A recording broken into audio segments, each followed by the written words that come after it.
Command Point is sponsored by Crossfire Games. Use code CommandPoint25 at checkout to get 5% off your next purchase. Link in the description.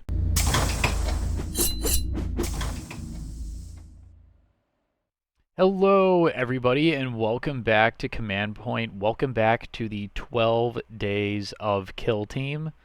Guys, today is the 12th day, and so, of course, Shane and I have to do this one to cap off this season's 12 Days of Kill Team. Shane, how are you doing?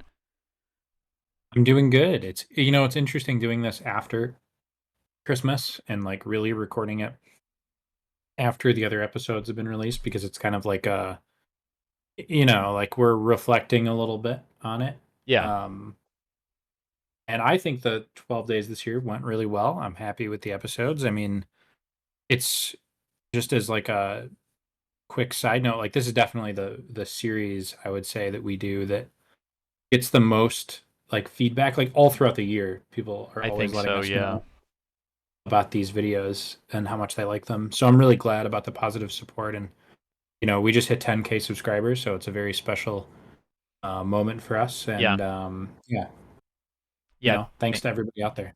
yeah, thank you guys for liking and subscribing and all that stuff. It's been a big help, and I'm so happy that we finally made it to 10K this year. So, Yeah, without further ado, Shane, let's go ahead and get into today's kill team, that being the Wrecka Crew, brand new team that just came out in the Brutal and Cunning box. So I guess the first question for you, Shane, is uh, why or who do you think, what type of player would be interested in playing this team? I mean, I think for me personally, it's obviously I like elite teams, as you know, but it's kind of like and I like orcs.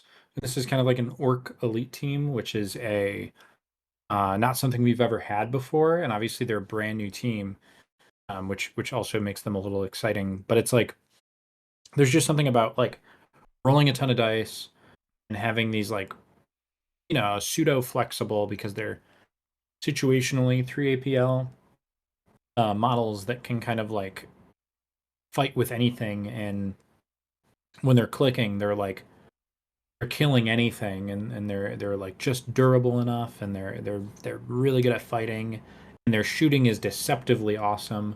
Mm-hmm. So it's just like I just really enjoy kind of like everything about the team. They feel like they were like tailor made to for my play style.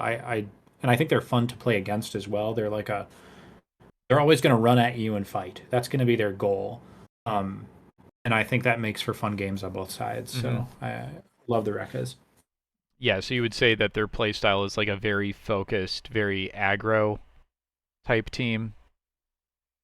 They're pretty aggro. Yeah, I Yeah. mean it's you have to be pretty careful with them. I think with so much legionary and like a warp coven running around, I think the perception of elites in the meta is a little bit skewed, and people don't realize that teams like Nemesis Claw or Angels of Death, and also by extension Rekkas, they have to be a little bit finessey. Like you can't be, you don't have like piercing reduction and 14 wounds and like 4 APL shenanigans to just like walk forward and steamroll teams. You have to be really Right. careful about the way that you decide to engage with Rekkas.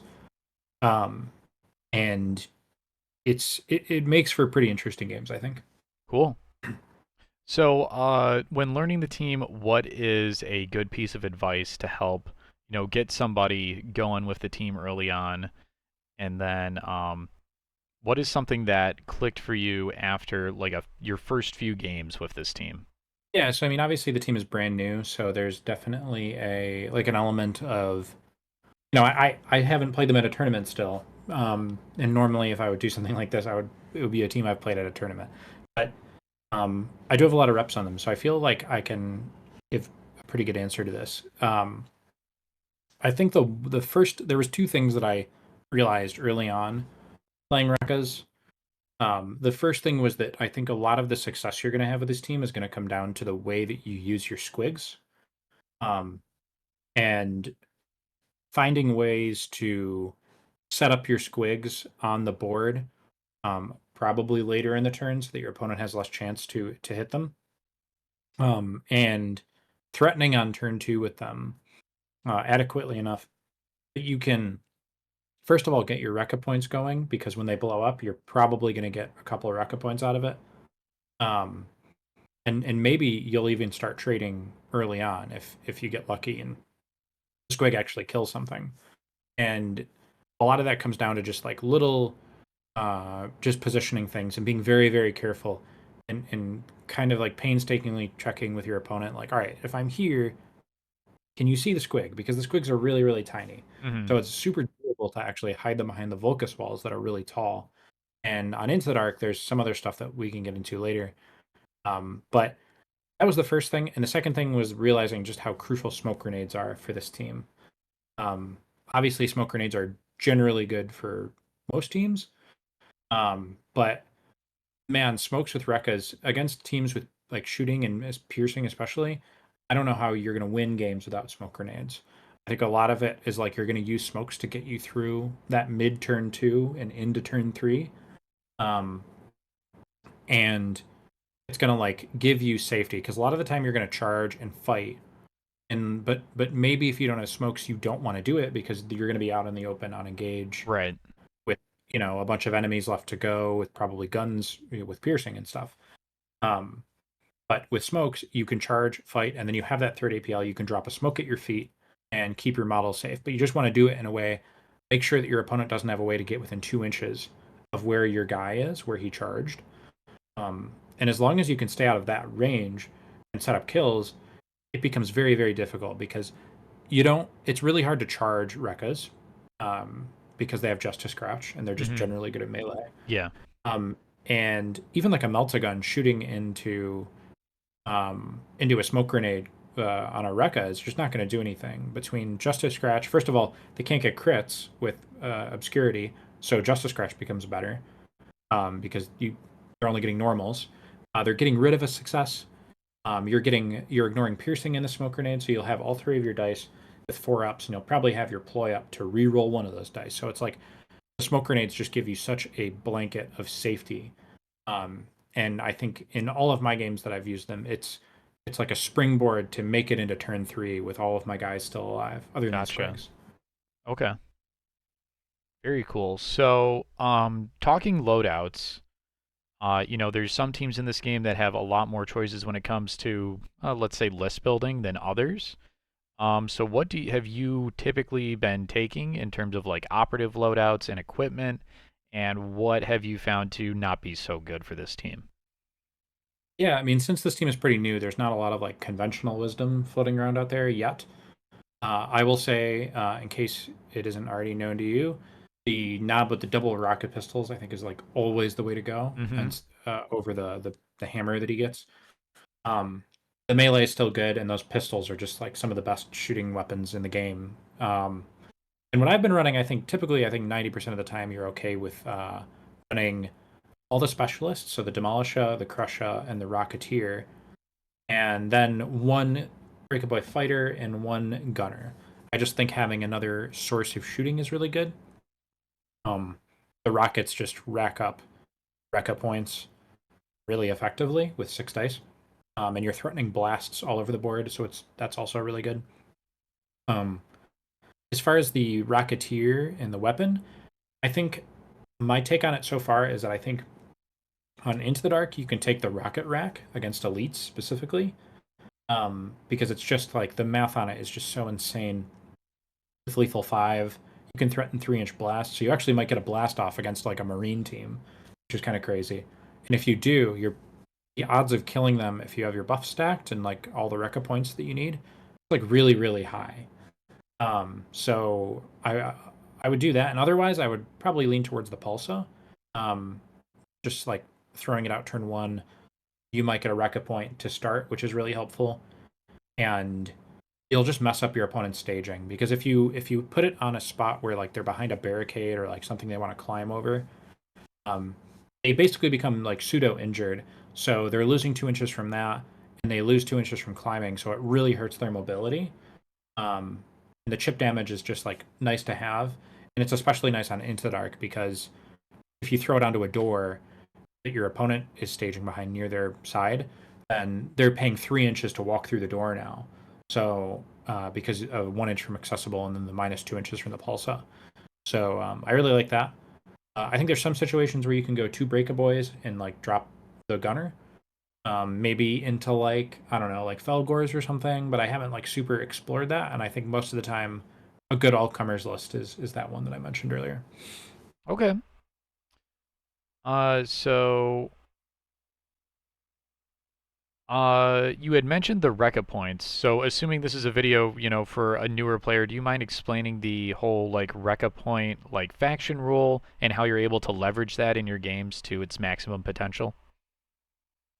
Yeah, so I mean the Rekka points are basically like you can have up to 6 of them at a time, and you generate them by rolling attack dice. Whether you're attacking or whether you're fighting, shooting, or retaliating, you're just rolling attack dice. And for every natural 6 that you roll, you gain a Rekka point. And you can use those Rekka points when you're attacking um, to turn for each Rekka point that you spend, and you can spend up to 3 in a sequence. You can turn a fail hit into a normal hit. And this is really important for like a lot of stuff. Like one of the things I've really thought about when playing more is if I'm shooting, so let's say an 8 wound model with a rocket. If you get 2 hits naturally on your rocket, then and you so let's say you have 5 Rekka points, because once you get your Rekka points rolling, it's not uncommon to end up with a lot at once. And say you have 5 Rekka points. If you get 2 hits, you can 100% guarantee that you kill the 8 wound model, because you can spend 3 more Rekka points, and you're getting 5 hits. They can only save 3 of those hits. The last 2 are going to do a total of 8 damage. Um, and you can apply that logic, that idea to like any breakpoint, just about.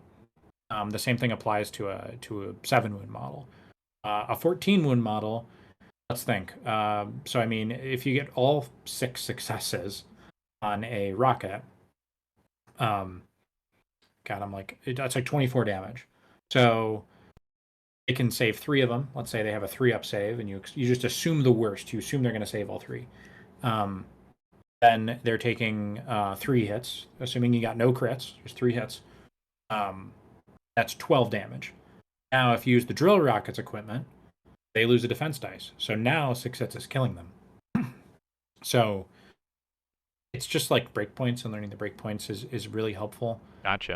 And when you're rolling for your Rekka points, first of all, if let's say you have balanced in melee and you roll in melee, and you already have enough, let's say they're like 1 wound, the guy you're fighting, and you only need 1 hit to kill them, and you get your 1 hit, still use that WOG reroll to fish for a 6.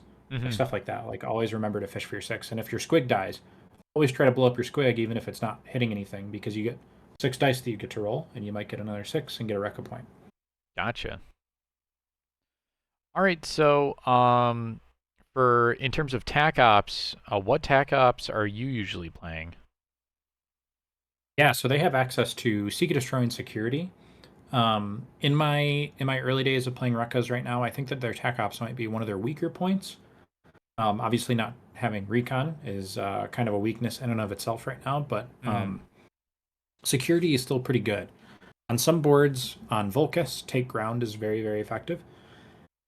Specifically on the boards where the two strongholds are kind of like straddling the middle of the board, and they're both like on the center line, so like you just need to Gotcha. be in either one of them. Hmm.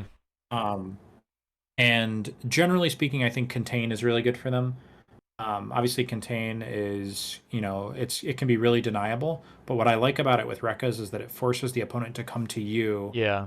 And even if they are denying Contain from you, you're going to have guys that you can like get onto and fight and shoot and start killing things. Yeah. So I do like Contain. There is probably an argument to be made for some of the Seek and Destroy Tac Ops. Overrun, for instance, feels like it would be really natural for Rekkas to get. Um, Storm Objectives isn't too bad either. It gets a little bit of flack, but I personally like it. And I've heard some people say they really like Champion against other elite teams. I It's can not see really that. something Yeah. it's not something I've done a ton of, but I've had good players with decent authority tell me that they've had success with it. Okay. So I think most of the time Contain is my favorite though. Okay. So, yeah, you just like Contain mostly because it forces your opponent to play your game. They got to come closer to your models, and they love wrecking them in close combat or Yeah, on because shooting. So it's like, yeah, you're just like baiting. and functionally speaking, Rekkas are just like in the terms of how they can threaten the opponent, they're just two APL models because they don't get that third APL until they've already done something Right. offensive. Hmm. So if you want to hit the opponent, you're doing it with a two APL model, and then whatever you get afterwards is just like gravy, pretty much. Gotcha. So that's kind of one of their weaknesses is their threat ranges aren't amazing. They're just a 6-inch move model with two APL, and they don't have a comms buff. The only way they can gain APL is if they're already hitting you. So Okay. um, making the opponent come to you is a good strategy, I think. All right, so let's talk about early game strategy with this kill team. How do you typically deploy your team? And then what are you trying to accomplish early game, like turning point one, turning point two? Yeah, so like I said earlier, the squigs are like the most important thing on turn one. Um, you want to move them up near the end of the first turn, ideally into spots where they can't be shot on turn one. Um, and a lot of that comes down to just identifying when you're deploying where am I going to be able to put these models. Um, and outside of that, since I'm usually taking the pulsar rocket, I really like setting the pulsar up in a spot on deployment where it can see a lot of the board, and that way, when it flips to engage and fires off the pulsar, it's heavy reposition. So then it can use its move to get out of visibility behind a wall. Whereas if you can't already see something, you move and shoot with it, and then you're stuck out in the open. So I like to set that up.